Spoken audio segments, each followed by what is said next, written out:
Upstate Medical University in Syracuse, New York, invites you to be the informed patient with the podcast that features experts from Central New York's only academic medical center. I'm your host, Amber Smith. The American Academy of Pediatrics made a policy statement recently that hospitalized adolescents have unique and essential needs that differ from those of younger pediatric patients. We'll learn more about this from two physicians from the Upstate Golisano Children's Hospital. Dr. Karen Teelin is the Director of Adolescent Medicine at Upstate, and Dr. Jennifer Myszewski is a pediatric hospitalist. Welcome both of you to The Informed Patient. Thank you for having us. At the Upstate Golisano Children's Hospital, what % of patients are adolescents between the ages of 11 and 20? It's a little over a third of our patients are adolescent medicine at this point. It depends on the service line. Surgery, it's a little bit higher, but for inpatient medicine in general, it's over a third. What are the main reasons for hospitalizations in this age group?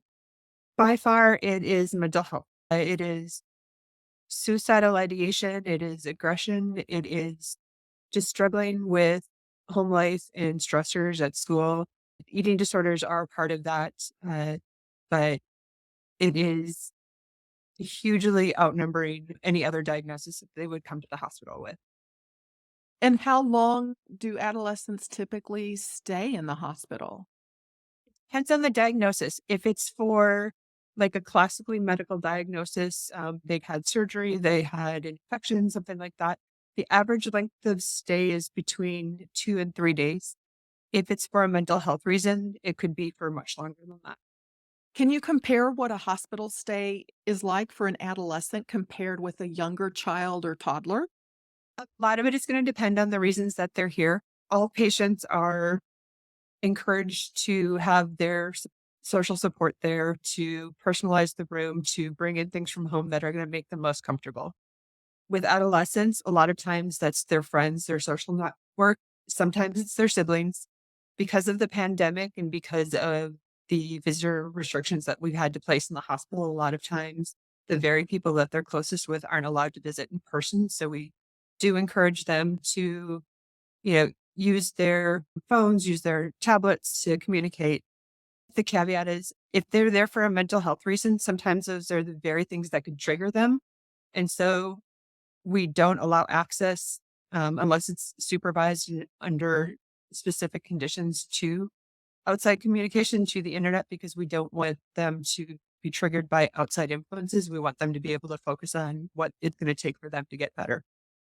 I'm curious about the rooms. Are they different sizes for the little kids versus the older kids? And do they have the same food options, for instance? The rooms are the exact same. We just allow them to bring in things from home that will make them more comfortable. As far as food options, there are graduated menus based on age. And so they can select options from home depending on the reason that they're there. They could always bring in food from home or have food delivered, which is very popular. Are the child life specialists involved with the teens? I know they're very popular with the younger kids. Do you also have them devoted to teenagers? Absolutely. They have activities for patients of all ages. They have activities that are specific to adolescents and teens.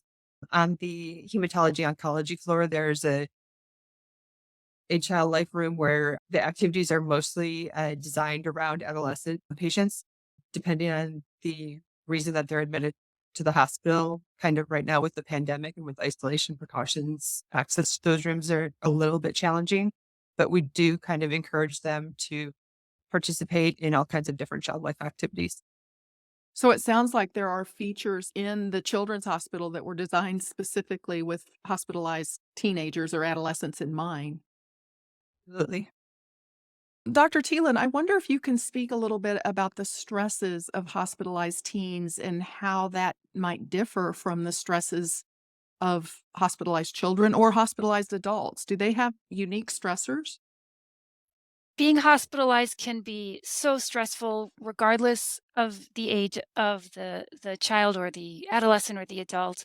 It can be particularly stressful for adolescents because it's a challenging time in life when your autonomy is emerging. your identity is emerging, and you're working toward being independent, and being hospitalized feels like a little bit of that is taken away. It's so hard for hospitalized adolescents. There's some adolescents who have chronic illnesses who have been in the hospital frequently, and it feels frustrating to them to have to answer the same questions over and over. We have a teaching hospital. We have wonderful medical students, wonderful residents, but some of these are patients with chronic illness, you know, have answered these questions so many times, and it gets hard for them and for their parents because they know their illness very well, and their parents know their illness very, very well too. For patients who are just there once for whether a mental health reason or an infection, an injury, it's a terrifying time. It's a life-changing time. It's an extremely stressful time. And the adolescents just don't have as much experience advocating for themselves and speaking up. They're learning to do that, and they need to be given that respect and that autonomy. And we really try to work with them to give them the space to express what they need and to communicate with us so that we can take the best possible care of them. And that's always what we aim to do. We're in a mental health crisis right now for adolescents. That's not just locally, that's nationally and internationally. And it's been an incredible change in all children's hospitals in the proportion of adolescents admitted for mental health concerns, really from almost none 10 or 15 years ago to on a consistent level, I would say at least 10 at a time are in our hospital, if not more, with people waiting in the emergency room. And part of that is access to outpatient care. There aren't enough trained professionals really out there to take care of these kids outpatient. And then also it's the severity of their illness that many of them need that respite in the hospital. What is done to help adolescents who have to be hospitalized, particularly maybe those with a chronic illness, so that they can maintain their regular education and recreation while they're hospitalized? Well, it's a great point you bring up because it's so disruptive to their education. You miss a few days of high school and you can really be quite far behind. And a lot of these kids, that's pretty upsetting to them, and they're worried about that, worried about school, worried about their family, and worried about their friends.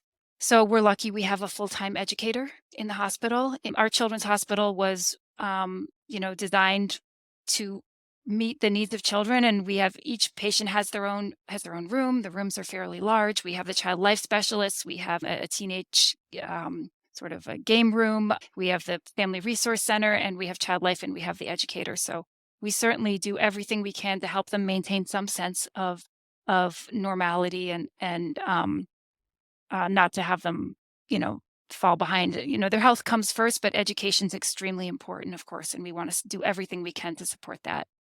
This is Upstate's The Informed Patient podcast. I'm your host, Amber Smith, and I'm talking with Upstate's Director of Adolescent Medicine, Dr. Karen Teelin, along with Upstate Pediatric Hospital Medicine Specialist, Dr. Jennifer Myszewski. The policy statement from the American Academy of Pediatrics says that confidentiality is important, but I know that laws vary by state. I'm curious about what the laws are like in New York State regarding medical confidentiality of teens. Dr. Myszewski? There are a number of things that families and patients should be aware of. Above the age of 12, parents do not have full access to their child's medical record. The notes are protected so that we can talk about topics like STDs, sexual activity, drug use, marijuana use in a very protected environment where that information doesn't necessarily get revealed to the parents without the patient's consent. You'll often have conversations and the patients won't want to be honest, and that can actually be dangerous if we don't know what they're doing. So as long as we are able to say, this stays between us unless we have a concern that you're at risk of hurting yourself or hurting somebody else. And a lot of times they will then open up and be very honest and very revealing about what's going on in their life. We also want to make sure that we know what their home environment is, what their school environment is, so that if they are being bullied or threatened or hurt in any way, that we can offer them resources and offer them protection. And so we want to have that open line of communication. A lot of times when issues do come up, the patient has been very open with their family in the past, or maybe wants us to be the person who kind of like bridges that conversation and gets that conversation going and is that safe space where both sides can kind of react and have the initial emotional response and then kind of settle down and say, okay, now that we all know we're all on the same page, this is how we're going to move forward. Is it a 12-year-old who gives consent for medical procedures, or do parents do that? Parents still give consent for procedures, and you have to make sure that they understand all of the risks and benefits. You also explain those to the patient themselves, and they give something called assent, where they agree that what the plan is something that they're willing to go through. If there's ever a conflict where it is in the best interest of the child and the family agrees that the patient doesn't want that procedure, doesn't want that treatment, then you have additional discussion. It's rarely the other way around where the family doesn't want it and the patient does. That's also a discussion that we are happy to mediate and help everybody kind of come to a reasonable, acceptable conclusion and agreement. So does a teenager have the legal right to refuse care? I mean, the parents are the ones who legally provide the consent for care up until 18. So we will always, as Dr. Myszewski points out so well, that assent is also important. So consent and assent are both very important. We have emerging adults with emerging autonomy, and we want to include them, and we have to include them, and they have a right to be included. As she was saying, if an adolescent declines, but their parents want the care and it's considered in their best interest medically, that's a very unusual situation. That would be very rare, but we would mediate that. We would work with them. If we are stuck, we're lucky. We have an ethics team and we have a legal team at Access, right in our hospital that are really there for us 24 hours a day if needed. But we always work with the parents to include them. So adolescents have a right to privacy, and it has been shown to improve their health if they're able to talk to their care providers privately. But our goal is always to include the parents and to work with the youth to include their parents. So if they're telling us something, and then we ask them, are your parents aware? And if they're not, often they are. They are already aware. But if they're not, then we say, can we help you tell them? How can we help you? How would you like to let them know? If it's a situation where they'd truly be in danger, if their parents knew, then of course we do what we can to take excellent care of them and protect them. In New York State, they do have a right to privacy for sexual and reproductive health care, and in some cases for mental health and substance use care. Another thing that's mentioned in the policy statement is the suggestion that physicians and other caregivers undergo implicit bias training. What is that? Implicit bias is just bias that we all or nearly all of us have that we don't necessarily realize. It may be subconscious, but it does affect actions and behaviors and outcomes. And there's been a lot of attention to it recently and a lot of research, and it's very common to have implicit bias training. The goal is to make things better, not to make things worse, of course, but to make all of us aware of what our biases are, and so that we can mitigate that, because we want obviously the best possible care for everyone, regardless of their gender, their race, their sexual orientation, their socioeconomic status, their nationality, etc. So is that something that the Golisano Children's Hospital already does? Yes, anyone who works here has to do some training every year. We have modules that we do. Our hospital has a diversity, education, and inclusion committee, and we're very, very active. And we do workshops where we talk through issues that have happened and ways to handle and mitigate these types of events. Well, before we wrap up, let's talk about how you go about transitioning an adolescent from pediatric care to adult medical care. This is something the authors of the policy statement talk about with regard to hospitalized patients, but it's also something that inevitably comes up with the healthy teens who age out of the pediatrician's office. So, how do you handle this? We're lucky at Golisano that we are a hospital within a hospital. So on the pediatric floors, we tend to see patients up till their 20th birthday, sometimes a little bit longer if they have chronic medical illnesses that are typically taken care of by pediatric providers. But we have a number of providers who are trained in both pediatrics and adult medicine, and they can help link and bridge those transitions. We also, when the patients who are in their later teens, almost turning 18 through 20-year-old, if we need to consult a subspecialist, we'll make sure that it's an adult provider so that they have that support system and they can transition while they're still in the hospital. We also, as they're going back to their primary care provider, make sure that they have somebody who's able to transition them. There's also a couple of providers in the outpatient clinic that's associated with the hospital that specialize in transitioning patients.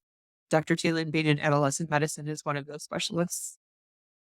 Is there a concern that people in their 20s will fall out of the habit of preventive care because they no longer are in the habit of going to a pediatrician regularly? Absolutely.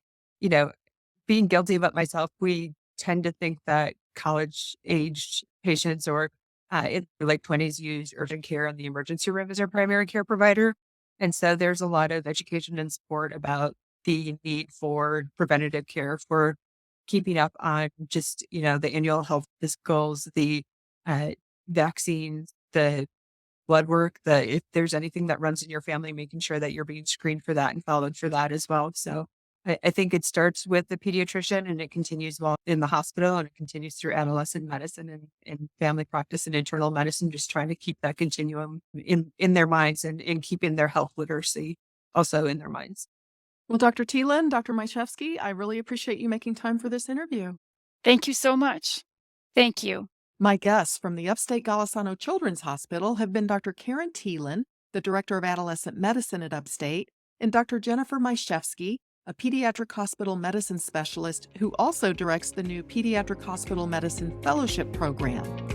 The Informed Patient is a podcast covering health, science, and medicine, brought to you by Upstate Medical University in Syracuse, New York, and produced by Jim Howe.